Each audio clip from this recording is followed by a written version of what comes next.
Salut, moi je m'appelle Gina. J'ai 28 ans, bientôt 29. Oups. Et je suis d'origine camerounaise. Oui, je suis d'origine camerounaise, mais j'habite maintenant en Californie. Cela fait bientôt 9 ans. 9 ans que je suis en Californie aux États-Unis. Alors, l'objectif de ma vidéo, c'est de vous parler de ma filière donc, que je fais à l'école au nom de Respiratory Therapy. Donc, Respiratory Therapy, c'est comme ça que ça s'appelle en anglais, Respiratory Therapy, dans le plus précisément cardiovasculaire, donc cardiopulmonaire, cardiopulmonaire. Donc, c'est ça que je vais vous parler aujourd'hui. Qu'est-ce que respiratory thérapie? Qu'est-ce que respiratory thérapie? Peut-être certains d'entre vous ont déjà entendu parler, mais ne savent pas vraiment qu'est-ce que c'est. Et oui, j'ai eu à rencontrer des personnes qui disaient, qu'est-ce que vous faites? Je suis infirmière? Non. Mais je travaille avec les infirmières, oui. Je travaille en collaboration avec des infirmières, je travaille en collaboration avec des docteurs, je travaille en collaboration avec des physical thérapeutes. Donc, alors, qu'est-ce qu'une thérapeute respiratoire, si je peux le dire mot à mot? Moi, je vais beaucoup plus dire en anglais parce que je crois que ça sonne beaucoup plus mieux. Respiratory therapy, une thérapeute respiratoire. Alors, une respirateur, comme je disais, c'est une personne qui travaille en collaboration avec des docteurs, des infirmières et tout le staff médical pour le bien-être d'un patient. Par exemple, en soins intensifs, quelqu'un qui est en soins intensifs, qui a eu une chirurgie et on a besoin qui respire mieux. Okay? Parce que quand tu ne respires pas, c'est que tu es mort. Disons-nous la vérité. C'est une respiratory thérapie, ce qu'on va appeler. Quand on a besoin de quelqu'un pour connecter à la machine, parce qu'il y a des gens qui ne peuvent plus respirer bien comme vous et moi, on les connecte dans une machine. Et il faut il faut savoir utiliser cette machine. En anglais, on appelle vent. V-E-N-T, vent machine. Donc, ça permet de ventiler le patient à fort volume, enfin, le français langue, à fort volume et au bonne grande pression, voilà. Donc, il faut savoir utiliser cette machine, connecter le patient, mettre certains nombres appropriés, pas n'importe, parce que si tu mets trop de pression, ça risque de faire trop de pression dans la poitrine du patient et ça peut causer autre chose. Donc, une respirateur thérapie, quand tu es à l'école, on vous apprend ça parce que c'est très important. La vie du patient est entre vos mains. Et le docteur compte sur vous parce que, laissez-moi vous dire, les docteurs ne savent, c'est pas tous les docteurs qui savent utiliser cette machine. Comme je dis, en soins intensifs, il y a une machine qu'on connaît, qu'on intube le patient qui n'arrive plus à protéger. Pourquoi on intube quelqu'un? Parce que la personne n'arrive plus à protéger son upper airways. En anglais, on dit upper airways, n'arrive plus à protéger sa trachée. Et supposons, si vous êtes un Africain, vraiment, on dit en Afrique souvent que quand quelqu'un il avale sa langue, mettez la cuillère. C'est parce que la langue, ça bloque là. Et si ça bloque, il n'y a plus l'air qui monte et qui descend.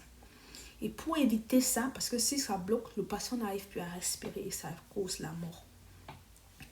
L'oxygène n'est pas dans le cerveau et tout ça, ça cause la mort, le cœur va se tout. Donc, on met un tube qu'on connecte à la machine aussi. Donc, on connecte ça et c'est comme ça la machine respire pour le patient. Et c'est nous, les respiratory thérapeutes, si je peux dire, qui faisons ce travail. On nous apprend à intuber, c'est très important. Les docteurs intubent, mais on vous apprend. Parce que en cas de force majeure, c'est vous qui prenez la relève. Donc, respiratoire thérapie, on travaille en soins intensifs. On travaille dans tous les départements avec des bébés, avec des personnes âgées. Comme je dis, c'est tout la respiration On travaille avec aussi ceux qui ont les problèmes de cœur parce que, comme je dis, le cœur et les poumons sont voisins. Ils sont voisins. Donc, beaucoup plus les poumons. Parce que les poumons, si tes poumons ne donnent plus, tu ne peux plus oxygéner. Et si tu ne peux plus oxygéner, là, tout là, ça commence à être vraiment très critique pour un patient. Donc, on travaille, comme je disais, on travaille aussi avec des bébés. Par exemple, l'autre fois, j'ai eu la chance, parce que c'était une première fois, d'assister à un accouchement par césarienne. En anglais, on dit C-section. Et il fallait des respirateurs thérapeutes dans la salle. Mais comme je suis encore en phase pratique, je suis entrée dans la salle avec celle qui me coordonnait. Et j'étais surprise, pas surprise, j'étais tellement stupéfaite de voir en live, en direct, comment ça se passe. Donc on veut un respirateur en phase d'accouchement parce que le bébé peut sortir avec des problèmes et c'est nous qui allons faire le travail. Il faut savoir, si l'enfant a bu l'eau, il ne peut pas respirer, on sorte, on aspire avec quelque chose. Où il faut à tout prix. Donc, comme je dis, respirateur, c'est une filière qui c'est partout. Tu ne t'ennuies pas. C'est ça, tu ne t'ennuies pas. Tu vas travailler et c'est une filière qu'on apprend tellement beaucoup. Supposons, par exemple, quand un patient sort de l'hôpital, il faut peut-être continuer il y a certains appareils qu'on doit sortir avec, comme une veste. C'est comme une veste qui permet en sorte que ça puisse ouvrir ses poumons, on appelle, ou vibrer, parce qu'il y a des gens qui ont les sécrétions, le mucus là, que peut dire, bon, parlons français terre à terre, les morphes qui calent dans les poumons et ça cause comme un bloc pour qu'ils n'arrivent plus à respirer bien. Donc, des fois, il faut que les sécrétions là, le français, l'anglais, c'est grave. Ça se dissout, si je peux dire. Il y a des médicaments, breathing treatment, qu'il faut donner. Ça, on donne à l'hôpital. Mais par contre, pour continuer la thérapie, il y a certains, on met le patient, il faut que tu fasses ça, il faut que tu fasses utiliser cet appareil pour que les sécrétions vibrent dans ta poitrine, pour que tu puisses tousser et que ça puisse sortir. Parce que si ça ne sort pas, ça peut causer une infection. Donc, à l'hôpital, on a beaucoup de médicaments qu'il faut connaître parce que c'est le docteur qui écrit l'ordonnance, mais toi, le thérapeute respiratoire, il faut savoir quel médicament est approprié. Le docteur va donner ça. Moi, j'en ai vu de fois, il faut donner. Mais le patient n'a pas de problème de respiration. Et si le patient n'a pas, on le charge parce que tout, c'est l'argent. Je veux charger que tu donnes, mais il faut mettre dans la machine pour que ça charge son assurance ou quoi, ça charge, donc ça facture le patient. Mais il faut savoir quel médicament approprié et vous apprend ça. Le docteur, oui, c'est le docteur, mais ils ne savent pas souvent tout. C'est nous qui donnons l'oxygène. Le docteur donne il faut mettre que c'est 2 litres d'oxygène, 3 litres, 10 litres. Il y a certains masques, moi j'ai à l'hôpital, on met les gens sur le masque. Il y a certains masques qu'il faut mettre. Il y a tellement de choses. C'est une filière tellement que tu apprends. Ça ne finit pas. Mais ce que moi j'ai beaucoup plus, c'est que tu apprends facilement sur le terrain. Parce que quand on t'apprend en classe, là, c'est bien. Surtout, je crois que partout, avec la filière de médecine ou de côté santé, tu apprends beaucoup plus quand tu es sur le terrain. Et c'est ce que je voulais vous dire. Côté salaire, c'est une filière très promettante. Et ça dépend des États. Moi, je suis en Californie. Et ici, on paye vraiment bien. On paye vraiment bien. Et ça dépend des hôpitaux aussi. Donc, en moyenne, l'intervalle entre 66 000 $ l'année et 88 000, si je peux dire. Oui, 88 mais ça dépend. Ça, je crois que le plus bas hôpital va te payer peut-être 66 000 $ l'année. L'autre va te payer dans les 88 90 000 $. Ça dépend de là où tu travailles. Et comme je dis, si c'est côté agent, tu vas. Et laissez-moi vous dire, vous pouvez en faire plus. Parce que si tu travailles 3 jours, ici aux États-Unis, quand tu es dans le domaine, c'est 3 jours. Infirmière, respirateur, c'est 3 jours la semaine. 12 heures par jour. Donc, si tu veux vraiment travailler plus de 3 jours, 12 heures, tu vas te faire même plus de 100 000 $ l'année. 100 000 $ l'année. Et c'est pas petit argent. C'est ce côté argent, ça prend. Donc, j'encourage certaines personnes qui veulent entrer dans le domaine santé et qui ne savent pas où passer. Parce que quand tu viens de l'Afrique, où on te dit go to nursing, go to nursing, go to nursing, yes. Beaucoup là, parce que les gens ne connaissent pas jusqu'à présent. C'est quoi respirer? Et comme on porte, nous tous on porte des uniformes, là on nous confond avec des infirmiers. Moi j'ai mon stéthoscope, il est là, j'ausculte. Je dois écouter si le poumon, s'il y a de l'eau, si les poumons, si c'est vraiment la respiration qui passe. Parce que quand tu vas comprendre certains bruits bizarres, ça c'est pas bon. Quand tu auscultes quelqu'un, juste, tu comprends comme c'est juste l'air. Mais si tu comprends qu'au bruit en dehors d'air, c'est pas bon. C'est pas bon signe.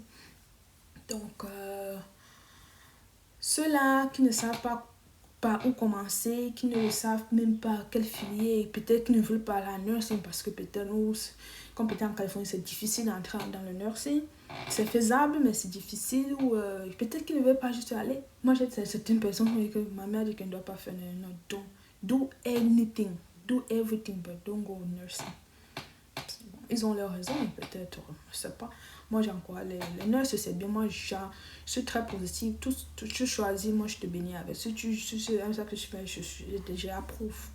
Mais tous ceux ou celles qui savent pas par où, surtout quand tu sors de l'Afrique, tu ne sais pas quelle filière. Moi, si j'avais découvert cette filière avant Corona, mais c'est que si je me tape une de ces grosses maisons, parce que Corona a fait... nous sommes devenus des superstars. Vous savez, le Covid, c'est tout avec la respiration. Il y a ces gens qui ont travaillé pendant l'année passée, mais jusqu'à présent, on a gardé le cap haut, quoi. Parce que le Covid, là, n'est pas prêt à finir. Mais ceux, l'année passée, qui étaient dans la filière, qui ont déjà peut-être, qui ont travaillé, qui sont déjà diplômés, ont fait vraiment de l'argent. Ils en ont fait vraiment. Aussi comme les infirmières aussi. Donc, je vous encourage à faire encore d'autres recherches dans le respiratory thérapie. C'est une filière vraiment, vraiment promettante. Pour vous d'abord, parce que vous allez beaucoup apprendre. Vous ne serez plus bloqué. Oh, nursing, oh, qu'est-ce que c'est? Oh, c'est un petit job. Côté filière santé, il n'y a pas petit job. Même celui qui prend seulement le sang, c'est beaucoup de travail. Quand vous prenez le sang à quelqu'un, les corps sont différents. Des fois, normalement, je prends le sang, on appelle blood gas, en anglais blood gas. Sur la terre, là, on prend le sang. Il y a les corps des gens, c'est difficile. Très difficile, peut-être parce qu'ils sont gros. Quand quelqu'un a de la chair, le poids, là, c'est difficile. Les artères sont payées, ou parfois, quand les gens qui ont le liquide, quand tu es gros, tu es obèse, c'est difficile. Donc, côté, comme il n'y a pas de petit métier, où il n'y a pas de carrière, non, oui, peut-être ça ne va pas payer beaucoup, mais tu apprends. Et avec respiratory, c'est une filière grandissante. Tu peux grandir avec. Après, tu dis que je peux faire, maintenant faire ça. Une comme moi, je compte continuer en phase master et devenir PA. PA en anglais veut dire physician assistant. Comme un docteur, je peux prescrire, je peux. Et c'est moi vous dire là encore un autre côté agence, c'est encore. Donc c'est une matière. C'est une filière avec que tu peux beaucoup apprendre, tu peux grandir avec, tu peux devenir professeur, tu deviens même enseignant. Dès que tu finis, tu peux enseigner maintenant les d'autres élèves. C'est pas limité. Quand on nous arrête de mentir sur Internet, c'est pas limité. Tu peux vraiment faire beaucoup avec.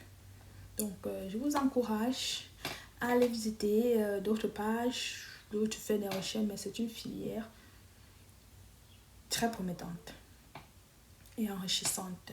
La prochaine vidéo que je vais faire, je vais vous parler de comment j'ai fait pour entrer dans l'école où je suis, les matières que j'ai fait, combien d'années ça a fait, mes hauts et mes bas.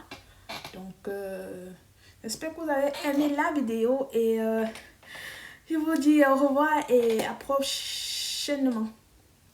Bye! N'hésitez pas à laisser des commentaires et me poser des questions.